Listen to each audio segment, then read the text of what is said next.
All right, I'm going to get started so that we don't use up too much of our time. And I'll go. This is just a chance for you to hear firsthand. A lot of students who are far flung around the area can't always experience our in-person presentations that we do to a lot of the campuses in the greater Philadelphia area. So we're really glad to be able to share a bit about the program live with you guys. And let me introduce myself. My name is Holly Favino. I'm one of two co-directors of the program this year.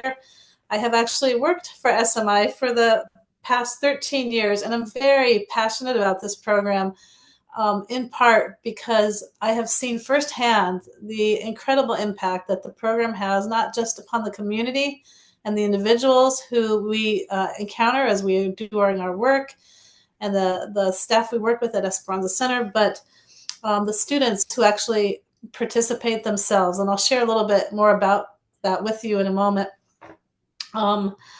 But let me start by just giving you an overview. And then, as I mentioned before, if you guys were all here, that we'll have two of our students who participate in the past share. And then we'll do a little more talking about just some of the nitty gritty and answering some questions, etc.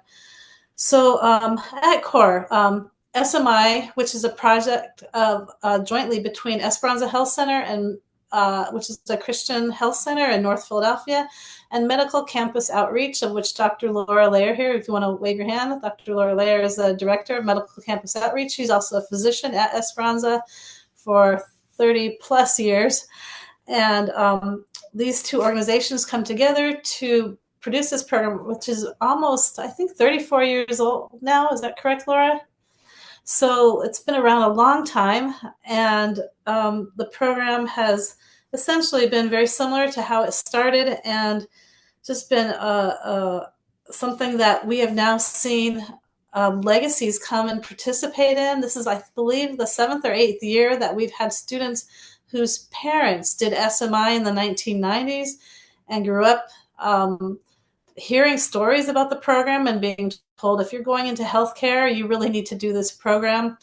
And it's pretty amazing. But first, we don't keep in touch with these people on a regular basis. A lot of them we've lost track of, don't know who they are. But the fact that their children are now coming and saying, my parents told me I really need to do this program, it's just been thrilling to see that happen for a small program with such a profound impact and footprint upon many people's lives. So at core, the program brings approximately 15 to 20 Christian healthcare students into the neighborhoods of North Philadelphia every year.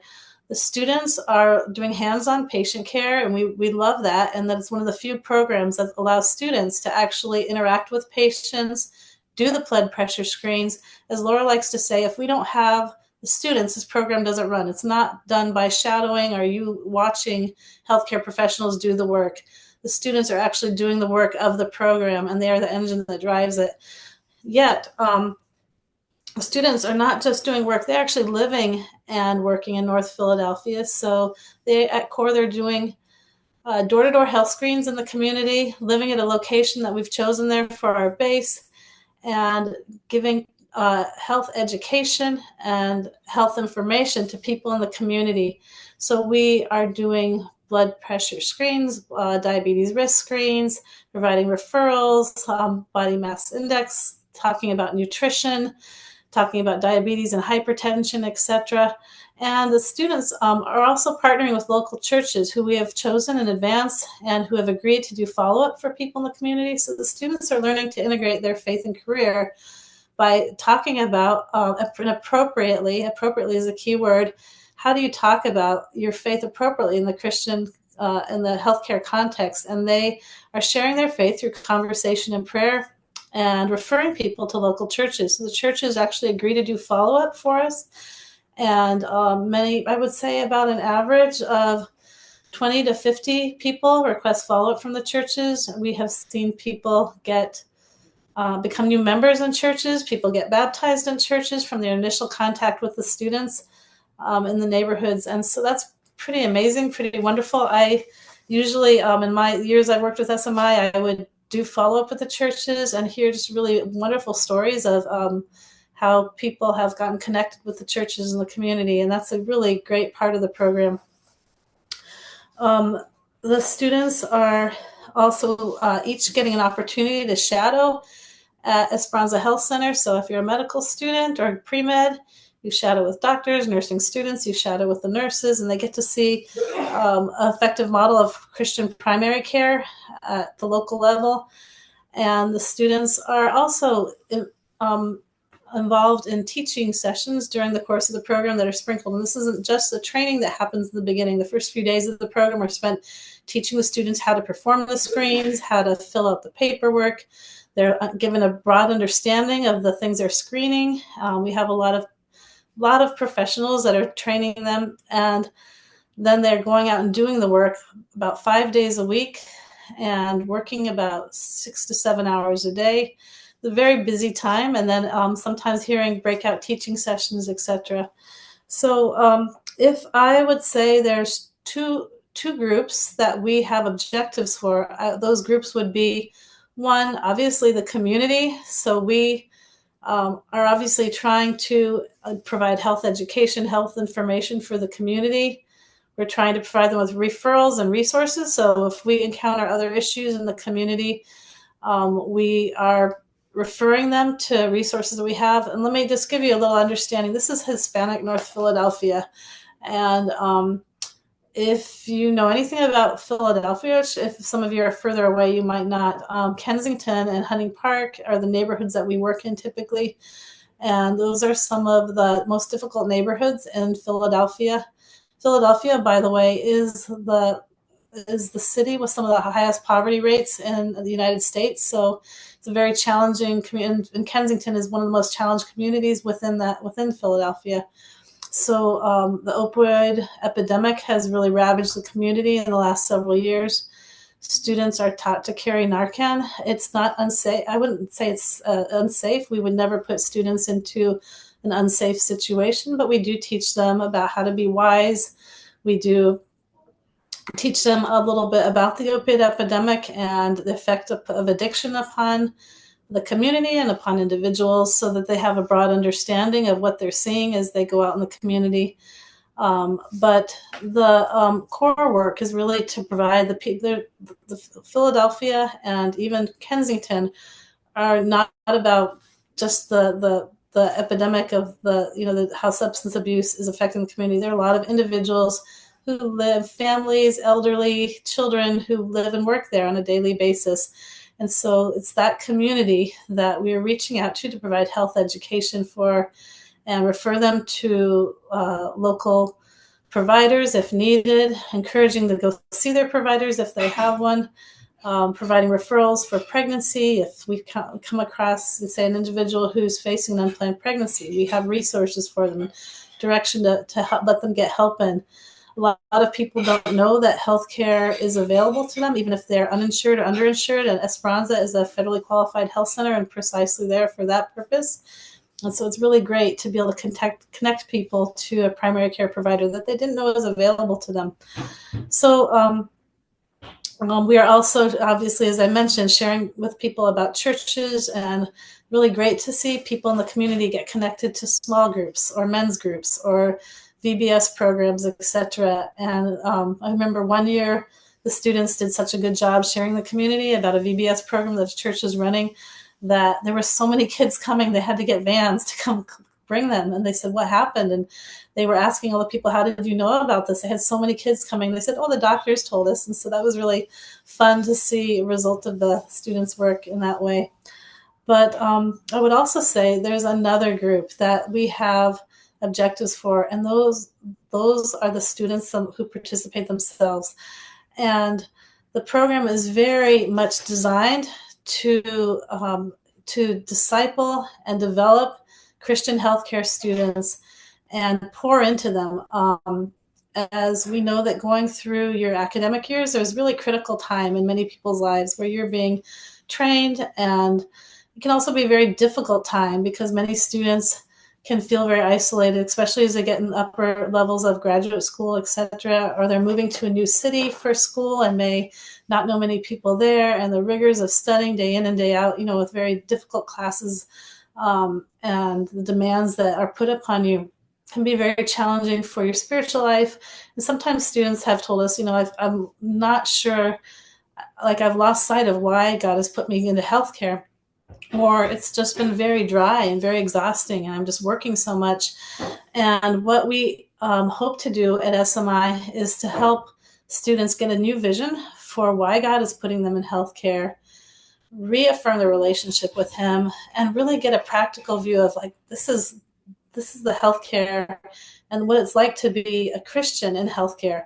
And one thing we do try to help the students understand is their identity in Christ and why you are a Christian who happens to be going to be a nurse or a doctor or a dentist or a physical therapist, not a healthcare provider who happens to be a Christian. And so I should mention at the same time, by the way, that SMI is not just for medical students, it's for any student studying healthcare. That includes, as I mentioned, some of the disciplines I just mentioned, but we've even had Christian social work students, or like medical social work. We've had occupational therapy. We've had uh, um, um, Pharmacy. pharmacy. That's right, pharmacy students. So it's been quite a range, and we we have Christian healthcare providers who partner with us, and I'll tell you more about them in a minute. But anyway, the first thing if I would say we have objectives for the students, there's about 4 of them that I think of. The first is obviously learning the realities of Christian healthcare, and what it means to be in an urban setting, of the realities of urban healthcare and the issues that people face, and you're seeing them firsthand. If any of you know what social determinants of healthcare are, our students have said to us, we are not just learning about this in the textbooks, we're getting to see this firsthand and understand what people are facing. Why you can't just give someone a prescription and say, take this medicine and you'll get better, because they might be facing lack of transportation, lack of ability to, maybe a fear of being able to pay their healthcare bills, maybe so much going on in their life that they just don't have the ability to focus on their own healthcare, because their husband may be incarcerated, their son may have just been killed, they may have bills that are mounting, they may be facing mental health issues. And so students are really seeing a lot of things firsthand and learning how to pray for people, how to provide them with referrals, how to give them education and help that they need. And at the same time, we are grappling with issues of suffering. As a Christian, how do you respond to suffering? That's a big question. It's not one that's easily answered, but it's definitely one that we talk about. How do you respond to someone when you don't have all the answers for them? And if you are going into healthcare, this is something that you are probably going to encounter at some point in your career, or even as a human being and someone who's following Christ. There are times when you're struggling and you may not have all the answers to your situation. What does it mean to have faith? What does it mean to trust God? Those are things that we hear about as Christians a lot, but they sound like simple answers, but how do you actually apply this? And so these are discussions that we have at SMI, and I think they're very powerful and very important for the students at this point in their careers to be talking about. So as the students are seeing a lot, learning a lot, I mean, just by the way, just the beauty of being invited into someone's home is a wonderful thing. The intimacy you have with a patient in their own home setting is different than in the health clinic even. And students experience, like, I see their living situation. I understand what the family dynamic is like as I'm sitting here and their baby is on my lap and their chihuahua is sniffing my foot and I'm smelling their food cooking on the stove. It's very intimate and very personal and very precious for the students to see this several times a day as they go door to door in the neighborhoods. So that is just valuable. But secondly, as I mentioned, the students are getting daily multiple opportunities to learn how to share their faith appropriately. We do provide evangelism training during the orientation, but it's not something we do like a set formula. If you do A plus B plus C, you'll be great, and we have quotas you have to meet. Nothing like that at all. How SMI runs its training for teaching the students how to appropriately share their faith starts with a simple principle.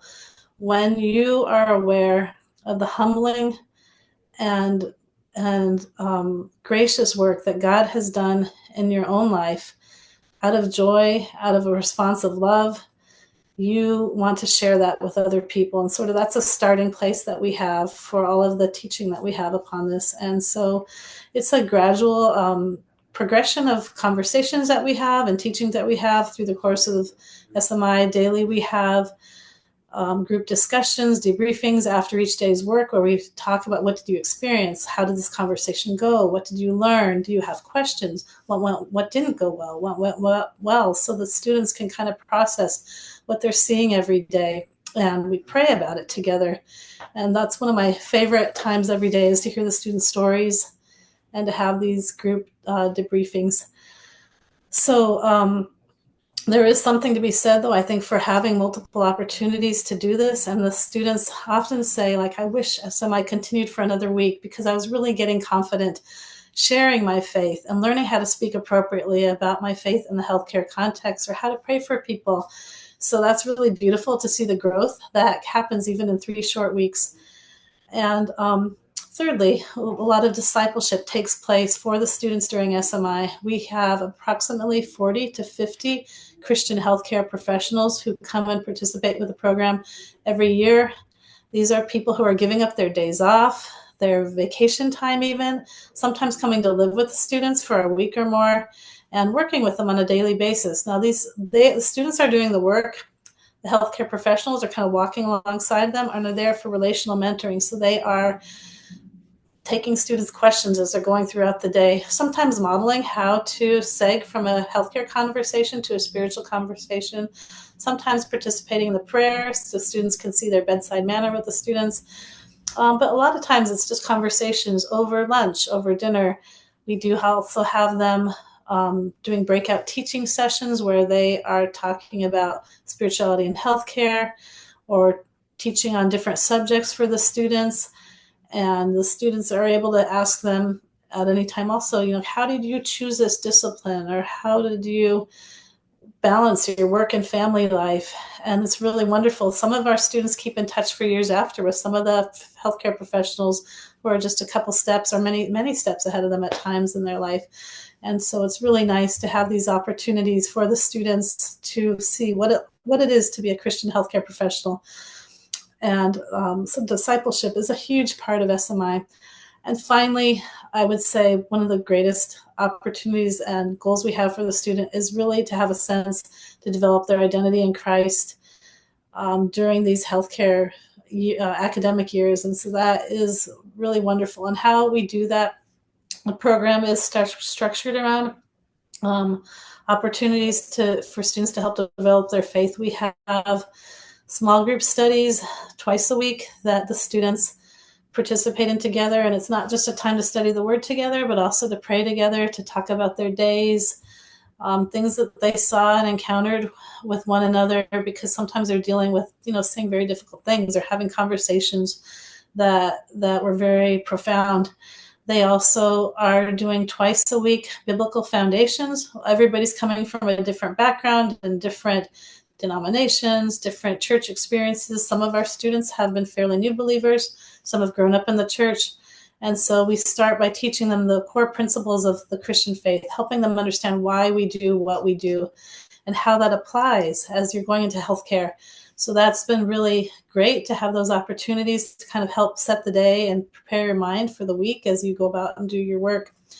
And we also, as I mentioned, do the daily debriefings, and we have devotions most mornings. And the end of SMI, we have a wrap-up time called the return training, which is where we help the students understand that the lessons that you're learning in SMI are not appropriate just for the SMI program, but for the rest of your life. And so how do you apply the principles of what you were doing in North Philadelphia to your life as you go back to your school, to your work, to your families, etc.? And so there's so much that these students are processing during the experience. If you can just imagine some of the things I've been saying. I mean, they are waking up in the morning and praying together. Then they go out and do the work, and they have some really profound encounters with some people that they meet on the streets or in the neighborhoods. Then they may have a speaker the next day who really shared with them some critical information and made them rethink about their whole perspective on their life and their career and how they might make choices to do something that they're really interested in. And then they have small group, and then they're praying for one another and sharing very personal stories about God's work in their lives. And their minds are just exploding with, like, how do I process all of this? So they can't do that all in 3 weeks. But I've seen, because I've had the privilege of talking with students in the years following after SMI. In fact, I just got together with a student from 2015 today, who is, I'm up here in Boston just for the weekend, and got to talk with him. It was really great to see how God has worked in his life. And he had shared with me a few years ago, this was after he did SMI, about 5 years after, he said, did you know SMI was where I really reaffirmed my relationship with God? And that was really a turning point. And it's just been so great to see how God used that experience to really develop my involvement in my church, how I started a Bible study on my campus, and just do so much, great things in my life. And so it was great to touch base with him today. So it's just neat to see how God uses this little program to impact so many people. And I would say, being in the position that I had, and this is why, I hope you can see a little of my passion for this program, but it has constantly amazed me how God uses a small program to teach people so much about their role in healthcare, their compassion, the love for the patients they serve, for the realities that we face as human beings, working in fallen situations and with our own fallen nature, but yet having a desire to help people physically and spiritually, and how we integrate that. And God weaving his work in our own lives in the process has just really been just a wonderful thing. So I've said a lot. This is, by the way, we work with interpreters. It's Spanish-speaking North Philadelphia, and I'm going to turn it over to two students. We might run a few minutes long. If you have to step out, that's understandable, but let me turn it over to two students who can each share for about 5 minutes each or so about their experience with the Summer Medical Institute. And why don't we start with Sam Einspar, who is a fourth-year medical student right now. And go ahead, Sam, and then Tom Starr will share after her. So I did SMI in the summer between my first and second year of medical school, and then I loved it so much I came back to do it away rotation at Esperanza for school credit in my fourth year. So I'm happy to talk to anyone about that if they're interested in doing that. But I'll kind of go into my SMI experience. And I remember just as part of SMI, you get to partner with the local churches. As Holly mentioned during the week when the church members come with us on health screening outreach days, and then on the weekends, we would go worship at those local churches. And I remember going to Lighthouse Church with other SMI students and just seeing the back of their church, like as you're exiting out after the service, they have this giant banner and it reads, now entering the mission field. And I remember that's still just so vivid in my mind. And I feel like SMI was a time for me to pause in my healthcare journey and just reflect a little bit more about what my mission field was. And SMI also reminded me about the importance of, daily worship of God and how to cultivate like an attitude or like heart of worship in your work in the healthcare setting.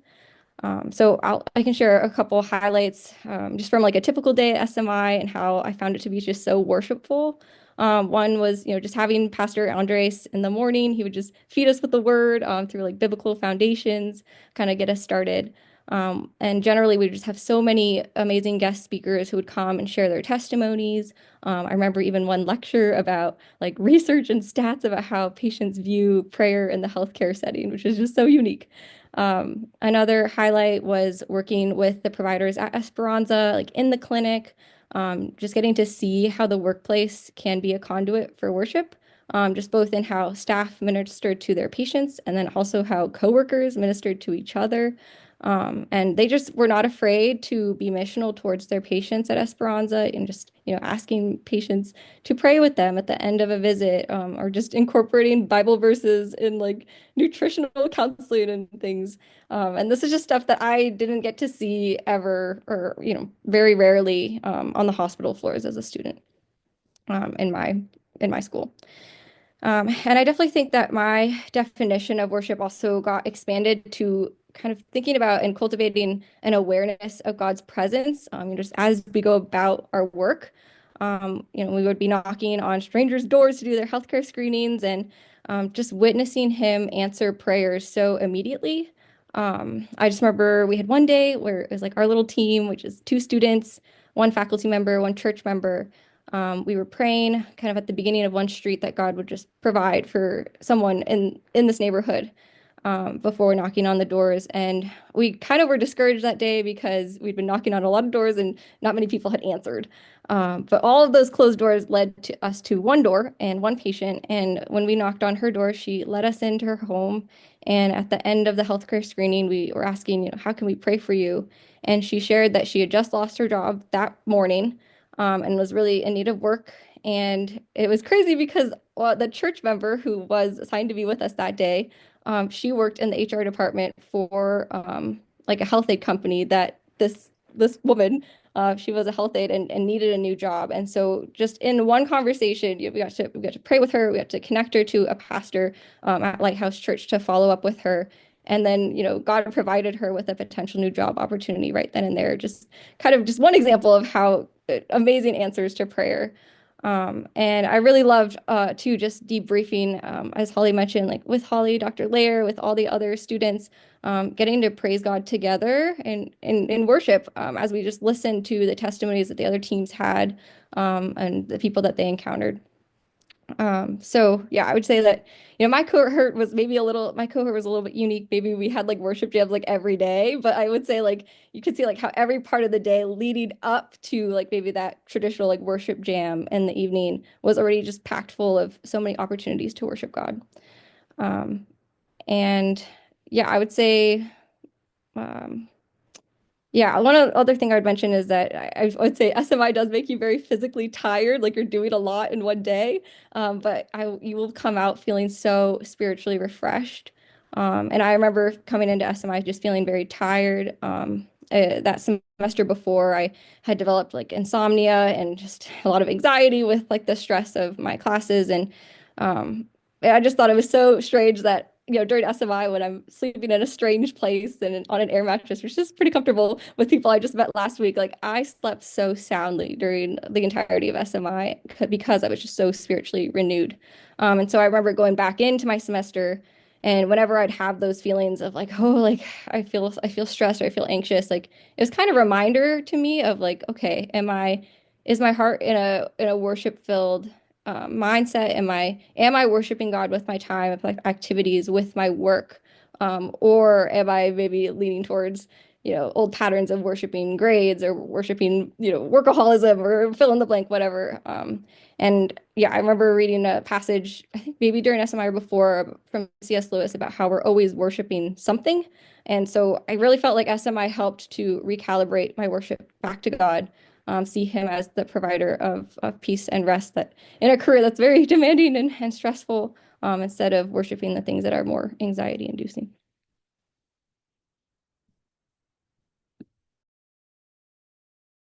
No, you're muted there, Holly.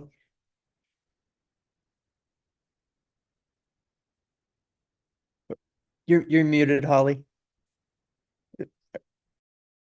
Sorry. Thank you, Sam. And thank you, Tom. Go ahead and why don't you share? Yeah, so for me, I did SMI during the summer between first and second year as well. I think it was 2 summers ago now.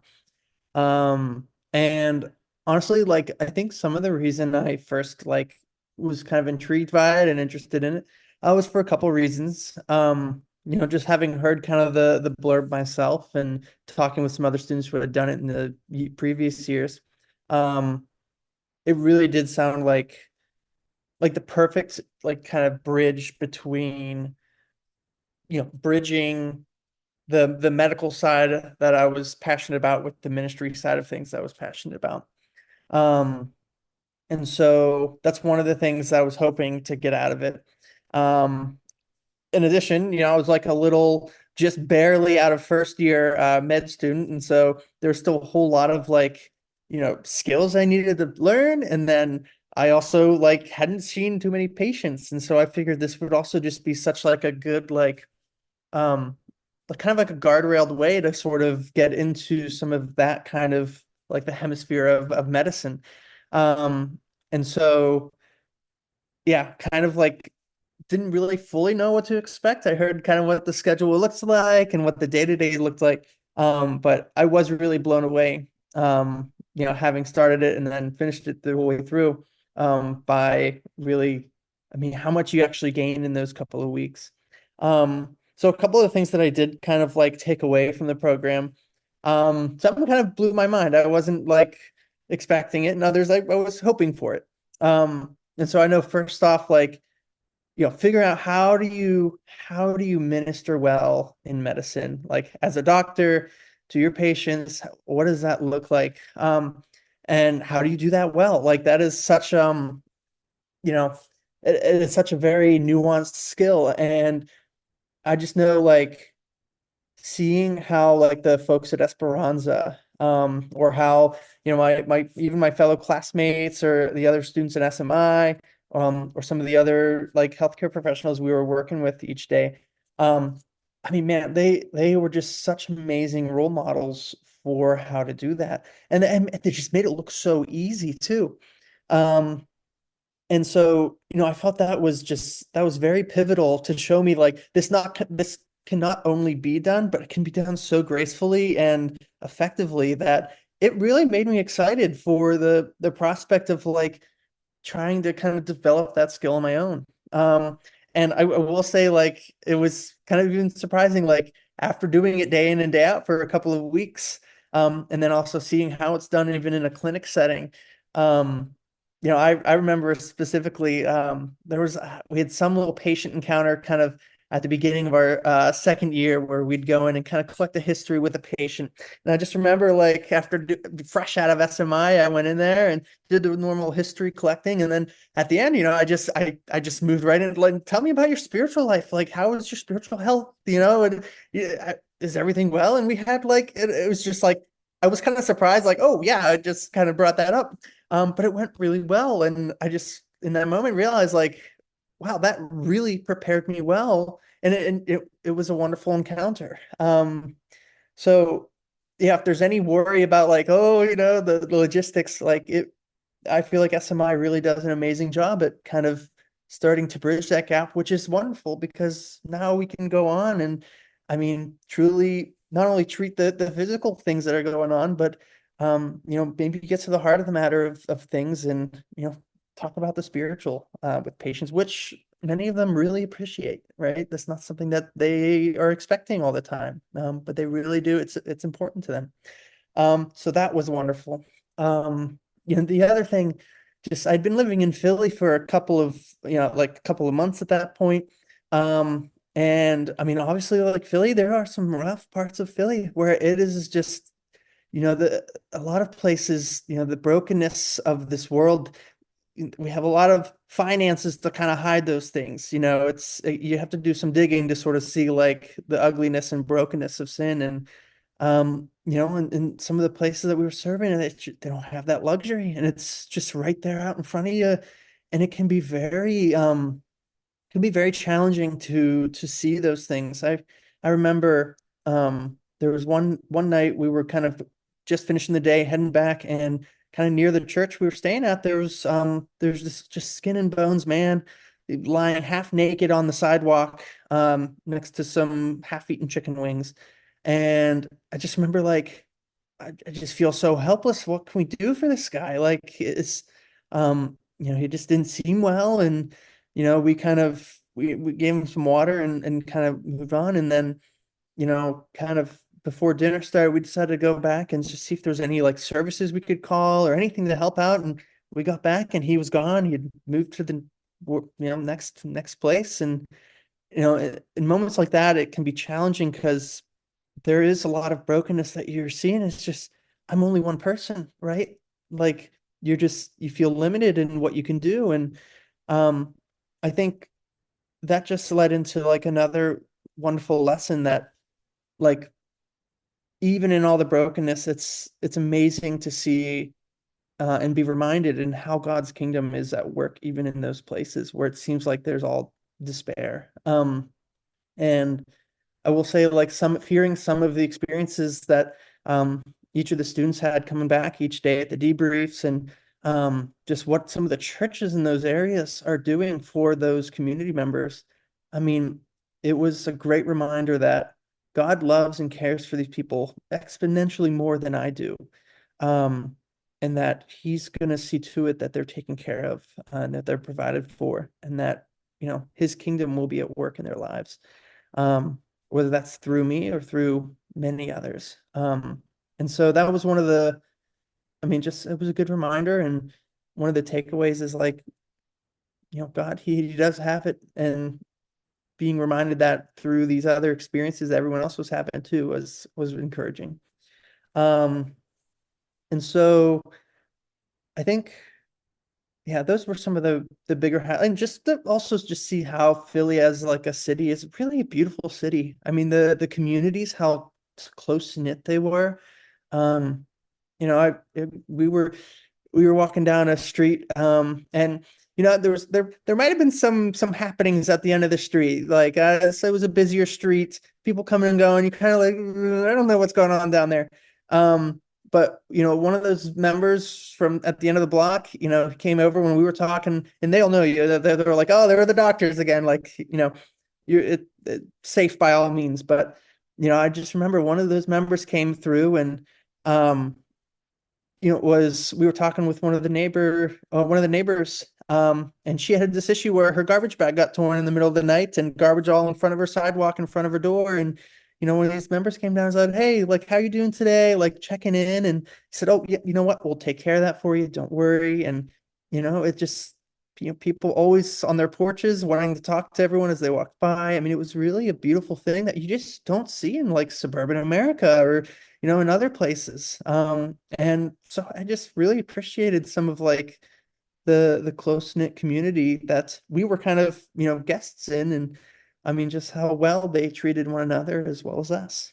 So, all in all, SMI, it is a lot of work. And it is, very, it really can, trial by fire in some cases, but on the other hand, I mean, it's such an amazing place to come together and to be focused on the ministry side of things, the fellowship with the other students. I mean, yeah, Sam was saying, I mean, it is so rich at the end of those days to just come together, share a delicious meal, and I mean, have worship, play games, and just be present.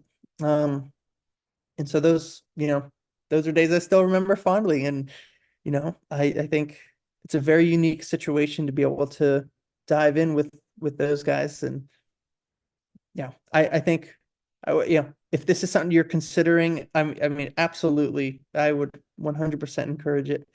And just know that you're gonna go into it, maybe hoping you get something out of it, and you're gonna come away with it having gotten a lot out of it. So that's my little spiel. Thank you, Tom. I appreciate you speaking and sharing for us. Okay, so just a few details that I'd like to wrap up with answering a few questions, and just sharing with you about obviously how much does a program cost and how do we pay for that. The program, I believe, is $1,750, and that includes all your room and board, your meals, participation in the program. You can bring some extra spending money, but most students' costs are covered with that. We do not expect students to pay out of pocket for this. If you are able to, that's wonderful, but most students do support raising to raise the funds for this, and we have a whole system set up for that. Most students who do SMI have never had an experience doing this before. If you have, you're fortunate that you may have a jump start, but most students um, do this for the first time, and I work, or Megan may help with working one-on-one over a series of weeks. We give an informational packet on how to do this. We believe it's kind of a step of faith. We don't take it lightly. We know everyone has bills to pay. Students have debt. They could be working for the summer. So we know that this can be challenging, but I will say this is very true and really wonderful, is that in all the years I did SMI, all the students' costs were covered. No student came up short and was not able to meet their needs for the summer. And how that happened, I will just say largely was God's grace. He provides different avenues for each student every summer, and that is just, I'll go on too long if I told you all the pretty wonderful stories or just ordinary, unexpected sources of giving the students had during the process of support raising. If you are concerned about that, I'm welcome to talk with you one-on-one about how this happened or how you could support raise for the program. But we do give you a lot of information about how to do this, a template letter, pictures that you can include, who you reach out to, a schedule and timeline of how you do it. And then I follow up with every student every week to help them do this. The other thing that one question that people often wonder is, can you do SMI and miss some of the days? Some students have commitments. We try to make sure that every student who participates is there from the beginning to the end of the program, but we do give exceptions for, obviously, if you have a school commitment. Some students have like an exam to take. Students have even participated having a small part-time job or having to meet with a research professor, etc., certain times during the week. So we try to build you. Our goal is to have everyone participate who can. So we will try to work around each student's schedule. We do recommend, though, that you do the program in its entirety. If you have a wedding and you need to be gone for a day, but we don't want you to say, my friend's in town, can I go with them for a few days? Because there's so much happening every day. The program is designed to build upon itself and come to a conclusion. So we really want students to be there.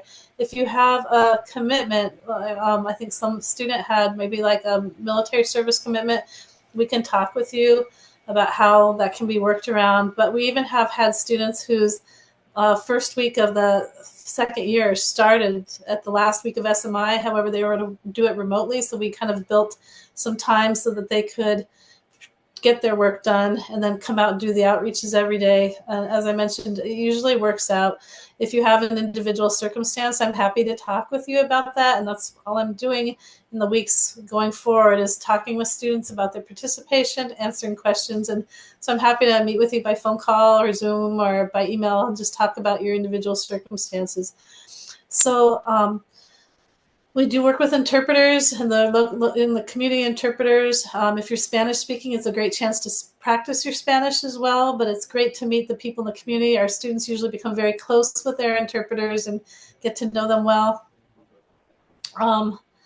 I think I've answered most points about the program, but if you have any questions, we're welcome for you to ask them right now. So does anyone have any questions that they'd like to ask about anything?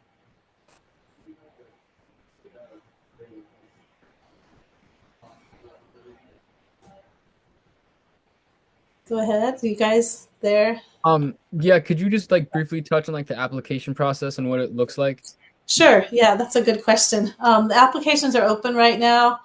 We have a application that just asks basically some of your key details, like just biographical information. And then we ask for a few short answer questions. Your answers don't have to be long, but we do ask that they're sincere and meaningful. A few details would be helpful. I mean, it is a evangelistic program. So the two criteria really to participate in SMI are, one, that you are headed into career in healthcare, and two, that you have a sincere belief in your Christian faith. Because it is an evangelistic program, we don't ask that you're a spiritual giant. You don't need to be theologically trained, but we do want you to have a sincere belief in Jesus Christ and his saving grace in your life. So our hope is that everyone who can participate can, but some years, every year is different. Some years we have like too many women apply, so we have a wait list because our limitations are basically our housing. We can only house so many students and so many men and so many women. And so we try to give priority to graduate students or students who are older because they may have limited summers or time before they get their job to participate in SMI, but we have been seeing an increase in younger students applying simply because some of the medical schools and graduate schools have restricted students' availability or starting their academic years in the summer. It's really been changing quite a bit, especially since the pandemic. So we've been seeing more younger students apply because they also are having kind of like a higher level of experience and requirement for their applications. And I will say that SMI is a great opportunity to get hands-on patient experience, to add this experience to your resume. Some of the medical students are worried at times, like, should I be doing research this summer? And I will say that no one who has participated in SMI has ever not been accepted to their residency because they didn't do research and did SMI instead. In fact, I've had many students tell us over the years that when they did their interviews, that it was actually a good thing that they did it. People were intrigued. Their interviews, people were intrigued that they did SMI because it was different. And how did this experience impact you? And what were you learning? And so that's been really great to see. Anyway, you have 2 letters of recommendation that we need, and they're pretty straightforward. They're just sent by email to me, usually sometimes in the email, but sometimes just like a PDF. One's a personal and one's a professional. We just want to know, the information's on the application. We just want to know, how you've been accountable in a workplace setting, and that you have a sincere belief in your faith, and someone can attest to that. And so you can see the information there. There is an early decision. If you get in your application by February 1st, you'll get a decision by February 15th, and then the regular decision is March 1st and March 15th for the decision for the regular application. So early decision is for people who are like, I really want to know, I really want to do SMI. I'd like to get a jump start in planning my summer and having it clearly set forward. If you can wait a little bit because you're trying to figure out details, that's fine as well. But we can't guarantee if we had a influx of women and you're a woman applying, and we'll give priority to whoever can apply each year. It's different every year. Some year we have too many applicants. Some years we still have an open space, or some years it's not unusual that people apply, accept, and then they find out there's a family crisis or some issue with their schooling that they need to retake a class. So we suddenly have an open spot. So we just encourage you, if you're interested, apply. Applying does not mean that you're committing. You commit after we accept you. There's like about 10 days, then you have to make your decision and give your deposit. So it's a little bit of a process. Does that answer your question? Yeah, that's great. Thank you so much. And Sure. the web location for the application is in the chat now. So, and mcophilly.org, mcophilly.org is the website, and then you can look at the Summer Medical Institute pages, and the application is there. Mm-hmm. Are there any other questions from anyone? So, yes, did you have one, or anyone else? Okay, well, feel free. I want to wrap it up because I know everybody has been listening for a while now, but feel free to contact me. I'm happy to talk by phone with you if you have more questions or wondering how this might be possible for you. Thank you so much for listening. I'm just grateful to be able to share about the program, and feel free to tell friends or acquaintances you might know about the application and about the program. And we are recording this session. So if you want to send this to somebody else, you can contact me and we'll send you the link to the recording so other people can see it if they were not able to. All right. Thank you so much, everyone. Have a lovely evening, and thank you guys who shared tonight. And I'll look forward to hopefully seeing people apply and speaking with you over the next several weeks. Have a lovely evening, and God bless you.